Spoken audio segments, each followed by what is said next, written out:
Ladies and gentlemen, welcome to the stage Salesforce Chief Creative Officer, Mr. John Zizimos.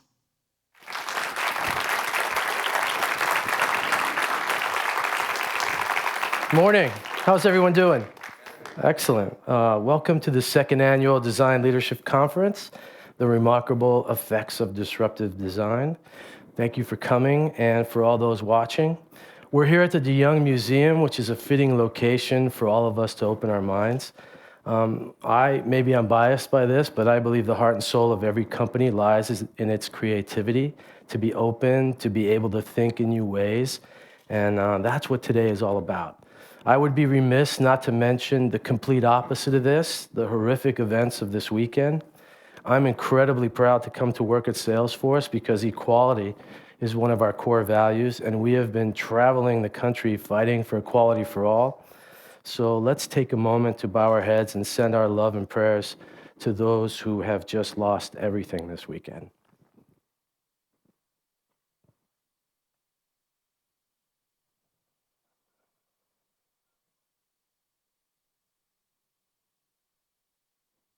Okay, thank you. Okay, we have an incredibly exciting day before us with a rock star panel of speakers.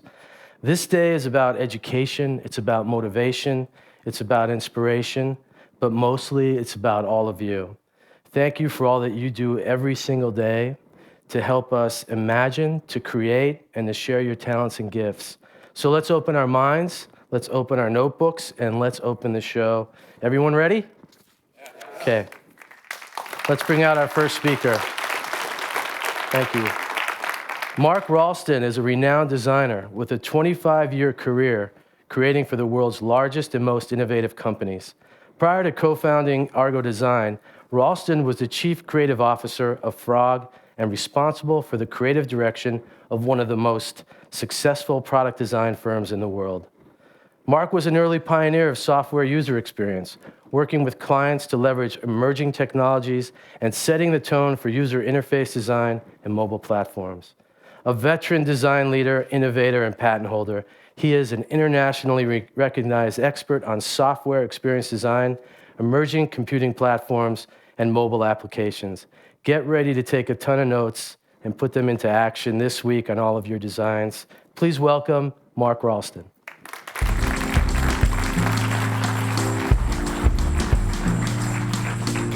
Thanks, Mark. Come on. Hey, thanks. Hey, guys. Good morning. This is great. I get to be first. All right. So, as the introduction goes, I'm a designer. And my job, of course, is to be observant to the world, like yours, to understand where the world's going, and to try and put that into shape, to try and, you might say, see the future. In 1994, I started the digital team at Frog Design. And over those 20 years, for the next 20 years, we saw the world change really quite radically. It changed so much that I felt like this was a fantastic opportunity to start a design firm focused on where this future was going. So what am I talking about? Computing has been really for the last 30 years, major catalyst in what defines, what's causing the world to change in such profound ways. It is to the point where it's become the intimate part of everyone's lives. It's created some profound changes in the way that we look at each other. So to me, computing is the catalyst for talking about design. So I have to talk about computing when I talk about design. It's this, as this artist here is showing, Eric Pickersgill, the sort of interesting changes in the way that we look at ourselves and the way that we look at each other around us. Sometimes not so good, and sometimes in very funny terms. All right, this is a Microsoft commercial years ago for Windows Mobile. Yeah, the audio doesn't seem to be quite up, but anyway, as a designer, I think what's interesting is I entered this industry, I think most of us entered this industry with a clear understanding of how to think of design in very manifest terms. an object that we want to design or that has been designed is essentially manifest, or at least it has been. So we can look at it, we can interpret, we can think about what it might mean to others or to ourselves in those ways. But when we look at what's happening to the world, those tools become less interpretable. They become less clear to us as designers. Where do we take it? And obviously to the people who receive these designs and who use it. And that's because so much of it is really beneath the surface that we taught so well to design for. It's also because the language, the surface language, is now much more symbolic. It is an opportunity, but also a challenge to design something that means something else because the functionality is no longer tucked into what's manifest about that object. I think even most interesting, what's happening right this minute, is many of the things we design, which we have classically and easily referred to as it, this thing, that thing. My daughter looks at the Amazon Echo in our kitchen and she calls it she. Alexa is a her, right? These things we design are approaching the nature of character, of maybe even living entities. I mean, we can challenge what living means, and especially if you're my age, it's easy to say, well, that's not a live thing. This is a live thing, and that's just an object. But that gets easily blurred as we look ahead. To me, it's just easy to say and to think about this future of computing, therefore the future of design, the way I look at the world, is everything, everywhere, and everyone becomes the interface. And simple proof points, sometimes academically, people do experiments that sort of prove the edges of this story, right? Where a pair of shoes is also a navigation instrument. Even the latest release of Barbie. I don't know if you've ever played with one of these. I actually went out and bought one just because it was so fascinating. Barbie now is an IoT product. Oh, wait a minute. Yeah, listen to this interview. I want to be a scientist. Eureka! A scientist. I think science is so amazing. Why do you want to be a scientist? I always really liked chemistry and physics in school. The study of physics is incredible. Take gravity. You can't see it, but the second you trip, it's right there to pull you down. Did you ever Is fall that and not trip on just something? crazy? Yeah, unfortunately, all the time. Yeah.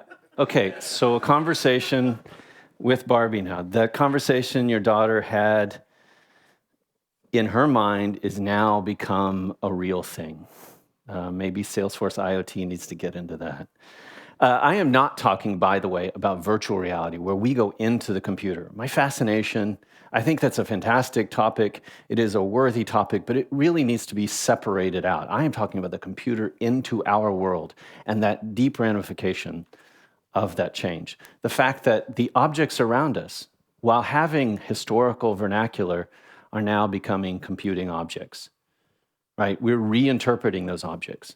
There are a lot of objects we were familiar with that we, for the purposes of computing, have sort of melted their original idea into new things. We still call it the phone, but it's no longer really the phone. And of course, as designers, we are getting to the point where we're introducing new objects that no longer drag forward any historical form and instead introduce their own simple language. Most fascinating to me is what's happening to us, of course. And to try and put a shape around this, we call this idea the meta-me. So me, myself, you, each of you, we are, at first, the obvious physical expression of ourselves. I am present here with you, and I'm alone without the computer in this story. But there's also a rich history about me. Heretofore, something only a politician or a celebrity would experience, this idea of this separate thing that is me as well, for everyone now is becoming a visceral reality. And that's interesting.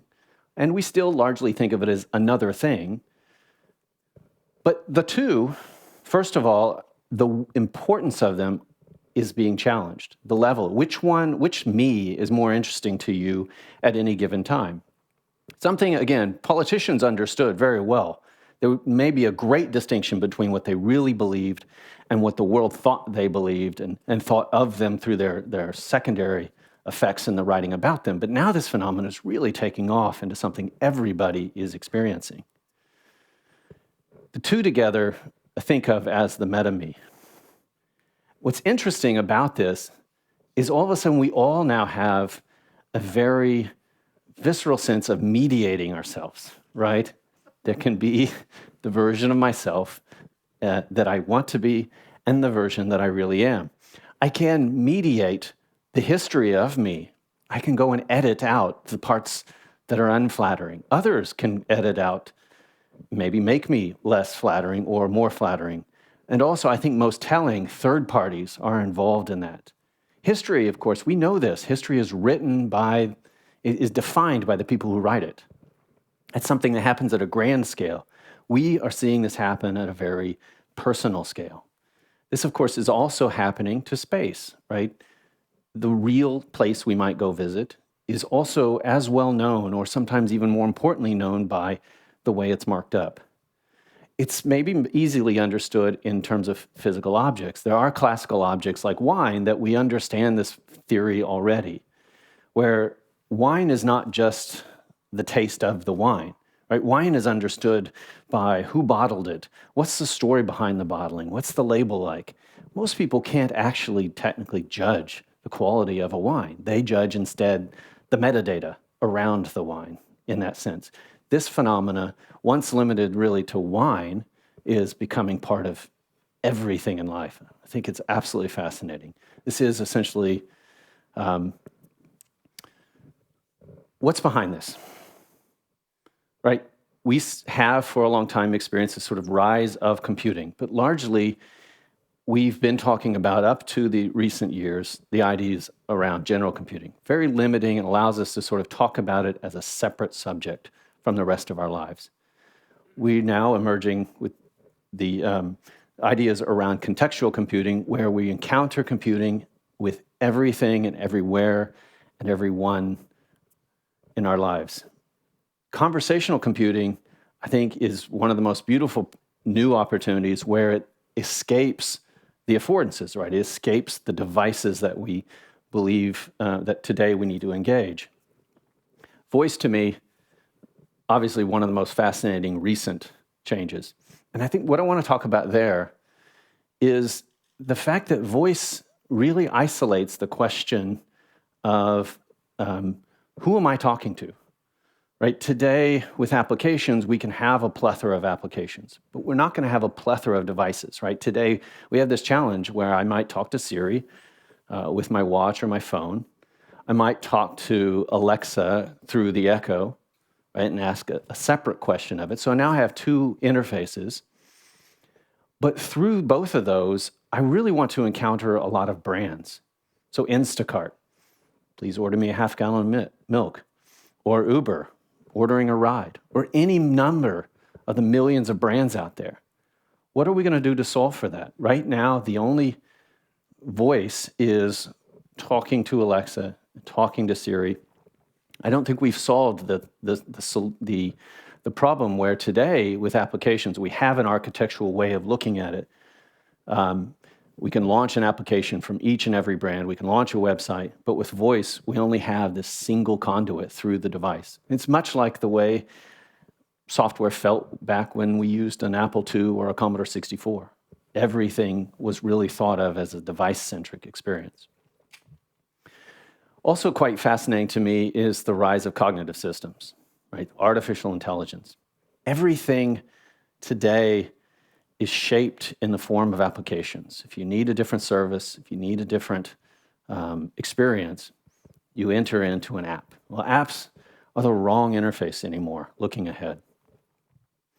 We see some of the disentangling of applications with small experiences like Google Now, where we move a lot of that data into cards. It's also, I think, interesting that this continuum has really distorted the conversation around cognitive systems, around artificial intelligence. Most of the world really jumps to the end of this spectrum and wants to talk about sentient machines and the fear related to that. To me, what's most fascinating, what's worth talking about, and what's impacting what I do and what each of you guys do every day is decision support. The basic phenomena of being able to ask and get assistance for simple little things. Where am I going? What should I buy? What should I eat? All of those little questions, they're being taken over. Every decision that can be supported by computing will be. I believe that firmly. And when we start to get our head around that idea, you start to see really an immense level of responsibility to what we're building. Are you guys familiar with this company, Vive? Really fascinating idea because it is an emergent operating system. And the way that we understand operating systems, where different services expose themselves, and allows me to engage it just through voice. So I don't see the architecture behind the scenes, but I'm actually speaking to what essentially is a new voice-driven operating system. I imagine this idea, this emerging layer of decision support is really an emerging companion to our consciousness. So back to this idea of MetaMe. I think what's most fascinating about that is not that MetaMe is just a separate data set about me, but MetaMe is instead a living expression of me. So using artificial intelligence, we get to the point where MetaMe talks to MetaYou and sets up a lunch date, right? MetaMe pays bills on my account for me before they're too late. MetaMe thinks and acts on my behalf based on what it knows about me. MetaMe is me, but it's not me, right? It's just another thing. We're seeing this, right? This idea, of course, classical idea, I love the comparison to Cyrano de Bergerac. Cyrano, if you remember the story, he hides in the bush and he helps Christian say things Christian didn't otherwise have the wit to say, right? Cyrano gave Christian the words to woo Roxanne.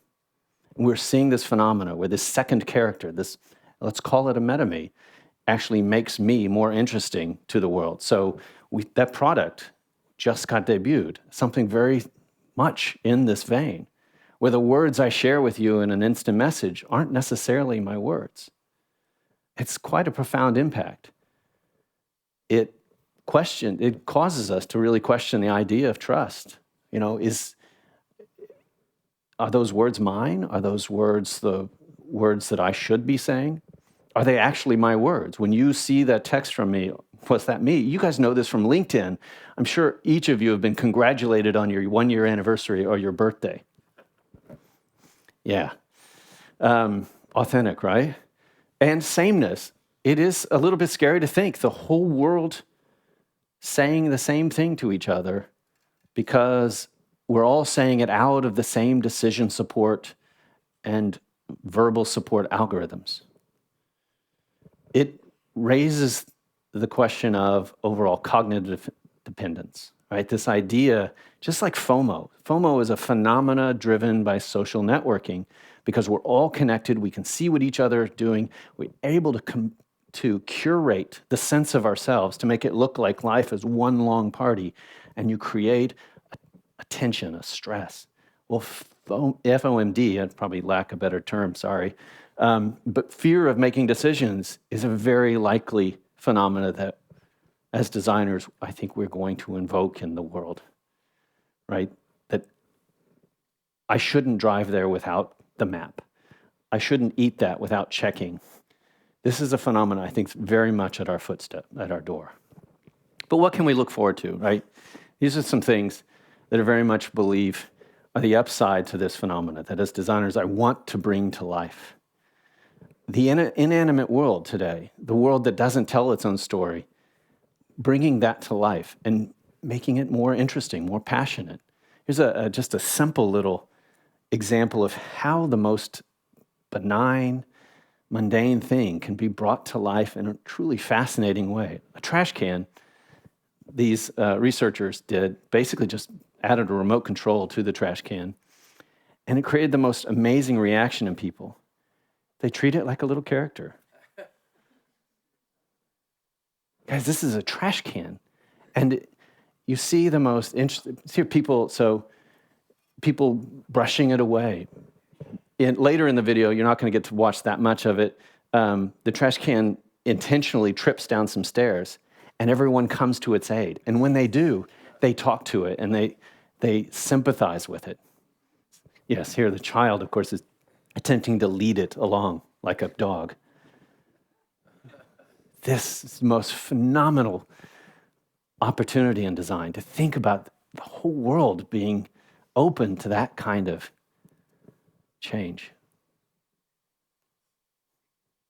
Also, we experience this now turning people into actors in this. So rather than just the world coming to people, people becoming part of, being treated as nodes in this network. Maybe a little scary sounding in that way, but this is something we did while at Frog Design. We worked with Disney, and by using these wristbands that have radios in them, we can essentially activate people as an active part of this network, this environment, the Disney World that they visit. And the world itself, the Disney World environment, can be aware of and activated by these people. Such a truly phenomenal shift in how you experience an environment. We can't talk about all of this without talking about augmented reality. And I think the problem about talking about it, one, is it's been talked about to death, is that it's a little far out there, because we're at this moment, just like with batteries and mobile devices, where we're sort of hitting a technological wall and being able to get that heads-up part of the argument. We've got a lot of the theory down, we've got a lot of the concepts down, but actually doing that last mile is turning out to be a hell of a problem. So I believe very much in projected spaces as a bridge technology that will give us a lot of what we hope for in this space. The idea of simply taking low-cost, readily available projectors and tucking them around the environments that we enjoy, so that the everyday world, again, in this idea, is brought to life, is animated, not by putting computers in everything, but by surrounding ourselves with very quiet level of computing. So here, we want to essentially be able to mark up the world, to take instead of taking and putting a computer in everything, which is incredibly expensive and incredibly failure prone, and take and activate all the dumb things in the world. Right? We have lots of these. So, and maybe I want to also take that as a creative opportunity. By centralizing the affordances, I can have virtualized IoT.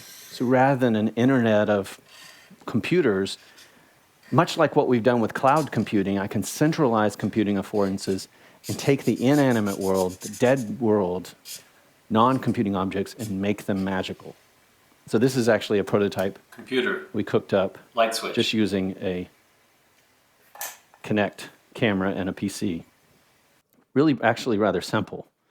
We can do some things, maybe it's questionable wisdom for why we would want to do it, but I wanted a volume knob.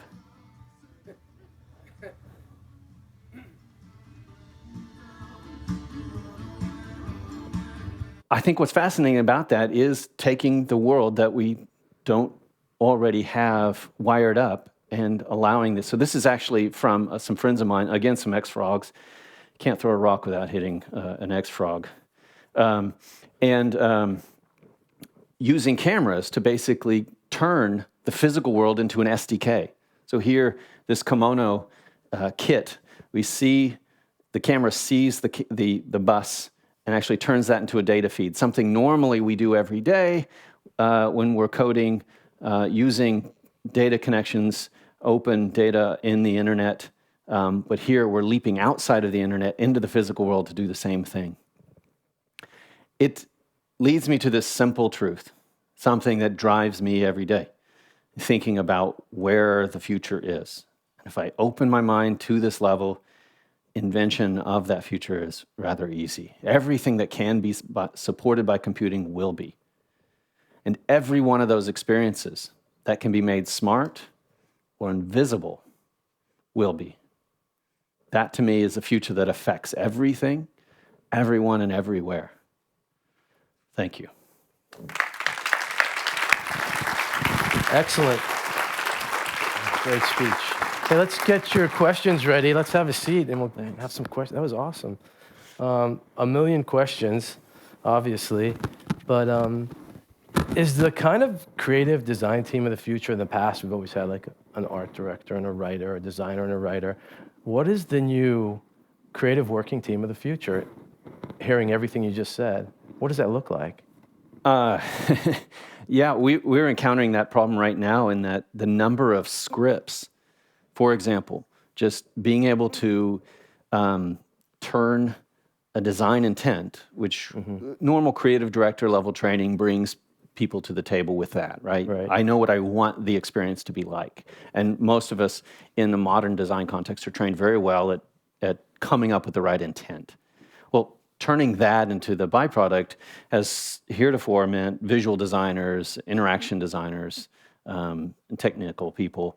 But we're seeing, well, we need someone who's actually really well-versed in human script, what to say, like voice systems or in a long-form text in responses. So we did a cognitive system for a company called Cognitive Scale.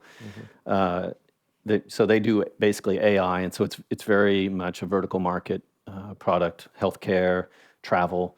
And for these guys, one of the key challenges they faced is long-form text. What do you say when the system comes back with, instead of 1,000 search answers, and so you ask for a great pair of shoes, for example, you just get a lot of different shoes, and all the text that comes back there comes from each of those sites that it scoured. Well, here instead it says, I found the right pair of shoes for these reasons. And that turns out to be a really different design challenge because, we know how to draw the little module that might present that information, but what to say, that's a real challenge. And then, of course, the cognitive side of it. Technicians right now, analysts are defining the boundaries of logic, but a lot of that's very, very experiential, right? It does affect the experience itself, especially when take the product, not cognitive scale, 90% of it is just a dialogue between a user and the system. So there's not, it's not a lot of buttons, sliders, tables to create. Instead, it's just a results screen and the dialogue that you engaged, either verbally or textually. So all of a sudden, all of the design is under the hood in this logic. And so we found ourselves, and so by the way, I don't know the answer to what the skill is, but we found ourselves scrambling to figure out how to define those designs, those answers in human terms that then again the technicians could do. But I had this problem back in the 90s, early 90s, before even the common vernacular like interaction design was being bandied about. We sort of just made it up, and I think we're back to that same problem. Excellent. First question from the audience. Where's everybody? I can keep going. I could ask a million. There's one. You can trust Justin for a question. I'm always curious how you think about one of our big values at the company is trust. And when we get into the notion of agency and handing over, like how do you think about building trust either in a way that exists up front or designing for sort of a journey of trust, right, where it builds for me over time with a thing? Yeah, so that's a fantastic question. It's something we faced again with this cognitive systems design because again, so much of normally we build trust through the interaction. You perceive the source of the information or you perceive its bent organically as you use a product. But when a product's more and more masked through logic, through agency, what do we have? So we found ourselves having to expose what we could just hide. In fact, the initial impression is hide it, right? Because you want it to seem more magical. Like the way a TiVo just records the shows it thinks you should want. You don't know why did it make those decisions? And frankly, it's so trivial you don't care, and that's part of the sort of black box that thinking. But when it comes to something where trust is important, and I don't care if my TiVo's against me. I do care if medical advice is not fully on my side. We need to expose that logic. So, for example, we just needed to take the key variables and turn that into part of the formatting, the key logical arguments that it went through. So, for example, when you asked where to go for lunch as a diabetic patient, we needed to expose the key factors about yourself that it knew, which, by the way, giant creepy moment for the patients initially. We know this about you, we know this about you. So we know you live here, we know you've got an appointment at 5 p.m., and we know this restaurant has this menu, go here. And so exposing those things sort of made the job possible. That's where we are. Frankly, I think it's not completely solved. The speed to get this done now. I mean, we've always had this, you get a brief, you have a deadline, you got to get some things done. The speed to get some of these things done doesn't seem like it's there, that there's so much to do and think about and bring so many other people in that can be able to bring these ideas to life. How are you seeing that in the industry right now, and how you're thinking about working with clients and getting things done quickly that are amazing? Are you going for like a V.5 just to get something out? How's it going? Well, so there's a hard part and an easy part. The hard part is we've long been able to create quick mock-ups, right? Designers have been able to both, if you're doing industrial design, making a physical object, you'd make a facsimile of that physical object. It just wouldn't operate, right? You'd make a model. With software, because it was a largely linear, sort of self-evident, we could throw fake content into it and mock that up.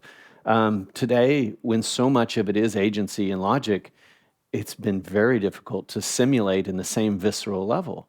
The upside is, at the same time, the industry's gotten very good at the overall storytelling of the experience, the ability to create a journey map, to create the necessary contextual sensibilities about what the user is going through. And so we've just leaned on that a lot. And that is probably the most central value that the sort of general creative director, general creative leadership in this industry continues to offer. Is there's a lot of experts coming in, people like analysts, people who write code, not client code, but code that drives agency, and they don't have the same way to share with the rest of the room. So you have all these people in the same room, and that journey, that contextualizing the overall experience in the net form has been that sort of magic gathering force. So far, I do think we have to get back to much better simulations, because you can show that journey, but it's still kind of abstracted, right? The visceral sense about whether it's the right product or not is still something we have to tap. I'm just hoping, like all software, it gets sufficiently abstracted where you can tinker with the real thing. And, I hope we get back to the point of being able to tinker at that level. Excellent. Question about here? Anyone?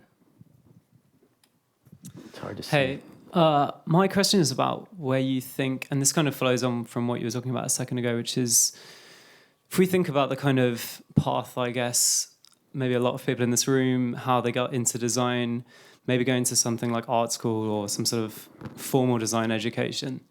And we think of the skills associated with a good designer, like, balance and hierarchy and layout and type and all this kind of stuff.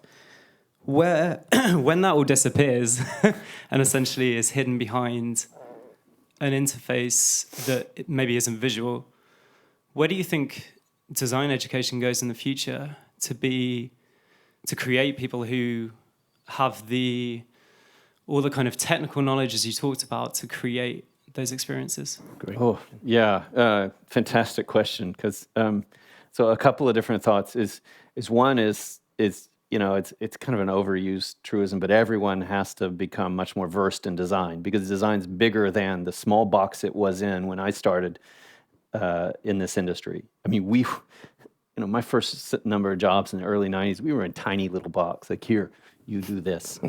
I remember I drew icons for Motorola phones in the early 90s. Thank you for that. Black and white. Crappy stuff. We barely had any permission to do anything. So one is everyone has to become versed in design and thinking in that way. And, firms like IDEO have made big business out of trying to make that their central story. To me also, though, a much more interesting truth as someone who is very visually bent, I'm on the passionate side of design, that as these systems disappear, what's funny about that is the vestigial that's left, that is visual, manifest, becomes even more passionately focused upon. I look at the iPhone alone as a simple example of that story, where we push so much into software, and so much of that is third-party software that they have very little say over, that it becomes the radius of that phone. I mean, the obsession over where the microphone's placed and how big the screen is in relation to the rest of the chassis, all of that becomes just finely obsessed over. That is a visual art. And so I do believe the visual arts remain a key part of design, the interaction arts. In other words, these humanistic arts that are being pushed out to the edges, those edges become sharper and more meaningful, even though we're filling in the rest of that design space that was once just occupied by them with so many new people. Amazing. Got a time for a couple more questions. Anybody? Right here?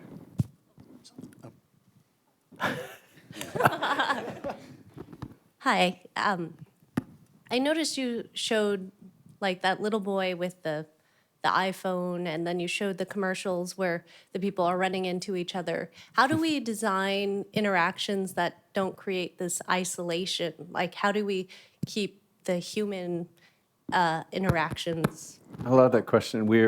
I think we're at a bridge point right now. We're in this uncomfortable transition.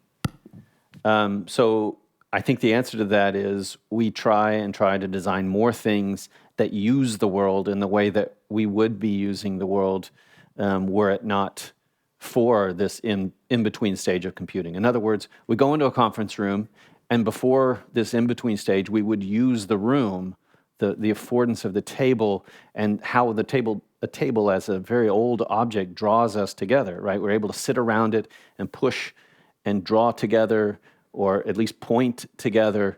We have walls and things like that are these analog tool sets that we know very well, and you don't even have to know it well. You can come into one for the first time in life and get it. Well, we get those infused with computing. We can bring all that's beautiful about that, all the data, the agency, and the affordance of drawing and thinking quickly into those same physical spaces. Right now, we're just not. We bring laptops into those rooms, and as smart as a laptop is, it doesn't actually know it's next to another laptop. It doesn't know it's your laptop, nor does it know Bob's laptop, when Bob's in there too. It doesn't have that context. If we can move past that, because those are the isolating elements, there's an asymmetry between the phone and what it can do with the world around it versus what we can do with the world around us. And I think the more that symmetry arrives, part of it is dragging it out of a separate machine into the place, we'll have that, you might say, that rejoining. I'm very much looking forward to that, and why I'm such a strong proponent of a room scale of computing as opposed to a device scale. Device scale is not going to go away, but it becomes a private thing. We use it as a private and public thing today. We bring a laptop into a conference room. I can imagine a future where I have a laptop, but it's mine, and you don't see me with it that often. What you see when we're conversing is a projected space. I can today put information on on the floor in front of you and use that constructively for us in this moment. If we go to a table, of course, we can do beautiful things with that. And it's us together. It's not yours or mine. It's our space. And that actually doesn't really exist today. It sounds like, though, Totally inventable. this next generation, all the millennials, the digital natives, want to work that way. And I think they will drive that future. Yeah, social networking is clearly a deep cry for that the opportunity to do something together. And we're doing it through this, these straws, almost contextually to the kind of space we have otherwise available. We're working through this, trying to see the world through a straw. And of course, that's limiting. I think opening it up will open up a lot of beautiful things. That plus AI, and it's exciting. We're the best possible time in the history of the world right now in terms of being a designer. Excellent. We're kind of out of time, but should we take one more question? One more. Let's do one more. Make it a profound one.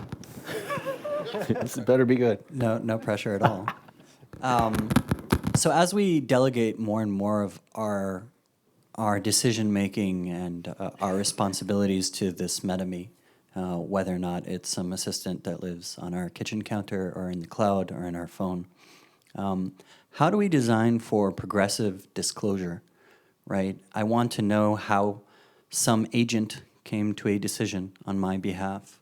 And that's something that I run into over and over again in different forms when I'm designing things today. And it's a challenge that I'm not quite sure how to solve. I'd love to hear what you think about. One of the things, I mean, it's a big question, but I think a quick answer is right now, most of computing is incredibly symmetrical. If I ask a question on my phone, I get an answer on my phone.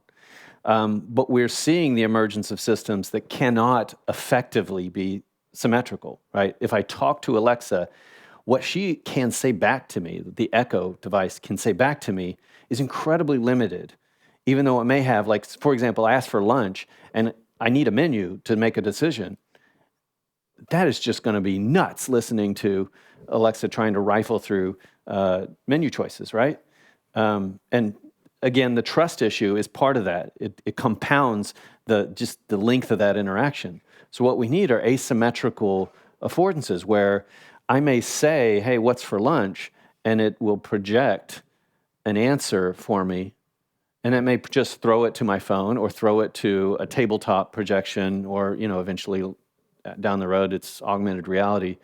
But the point being is I'm using that asymmetry to engender whatever missing pieces of the puzzle I need. So if it's a matter of trust, where's that data coming from? It gets spilled out quietly on the table, and Alexa may say to punctuate it, oh yeah, you ought to eat here, but I can see the argument underneath that actually placed in front of me. So, and I know that's one particular example, just meant to punctuate it, but I think net is we need to design a very asymmetrical computing experience in order to untangle some of these things, especially because the new experiences at the symmetrical level are not useful to us. In other words, agency, augmented agency and talking to a computer is not a high fidelity experience. And we need that fidelity in a lot of cases because we're dealing with a computing event. We're dealing with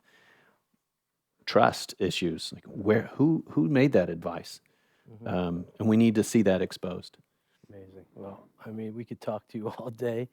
There's a plethora of questions I have that we never even got to, but thanks so Thank you, much guys. for enlightening us, for opening us our minds. Give a big hand for Mark. Thanks, man. It's fun. Awesome. Thank you.